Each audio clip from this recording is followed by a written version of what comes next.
হইল রে? বাড়ি থেকে যে চাপ দিচ্ছে রে ভাই, এখানে কোনো কিছুই নেই। তোকে আবার কি বাড়ি থেকে কি চাপ দিচ্ছে? ওই দেখ লাল মালটা কি সুন্দর বে। শুয়োরের বাচ্চা, তোকে যে বাড়ি থেকে চাপ দিচ্ছে তুই আবার মাল দেখছিস? তোর আবার কি হইল বে? না রে মজা লাগছে। কি বলছিস রে? বিয়ে করে হ্যাপি মজা। দেখছিস আমি কি পরিষ্কার হয়ে গেছি। কেন তুই আবার কি পরিষ্কার হইলি রে? না রে বউ আমার খেয়াল আপনি কত কি আইনে দেয়। ঠিক বলছিস রে ভাই।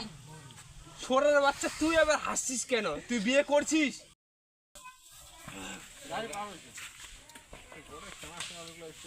বাবা ও বাবা বাবা শোরের বাচ্চাটা আমি ঘুমাতে দেবেন নাকি রে? শোরের বাচ্চাটা কি হয়েছে বল? ওটাকে দেখছো? না রে বাবা, আমি তো দেখিনি তো। ছোড়ার বাচ্চা বিয়ে দিলে না দেখবা। আমি ওইসব যাই না, আমি বিয়ে করবো। না রে, তুই তো বিয়ে দিতে তোর নাম দেখলে রেজে করে যাচ্ছি। সব জানি না, আমাকে বিয়ে লাগবে।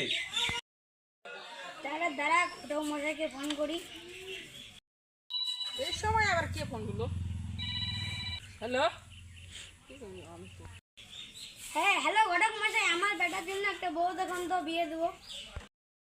তোমার বেটা যা জারুয়া, মরে গেলেও বিয়ে হবে না। একটা বউ লাগবে। লোকিস্তানে রোহিতের মেয়ে আছে একখানা। বউ ভালো কিন্তু দেখতে কালো। বউ কালো, তাহলে এই বিয়ে আর হবে না। কি বিয়ে হবে না? কথা আলো, আমি ওকে ছাড়া কাউকে বিয়ে করবো না। মেয়ে দেখতে যাবো, কালকে মেয়ের বাপের বাড়ি যাবো।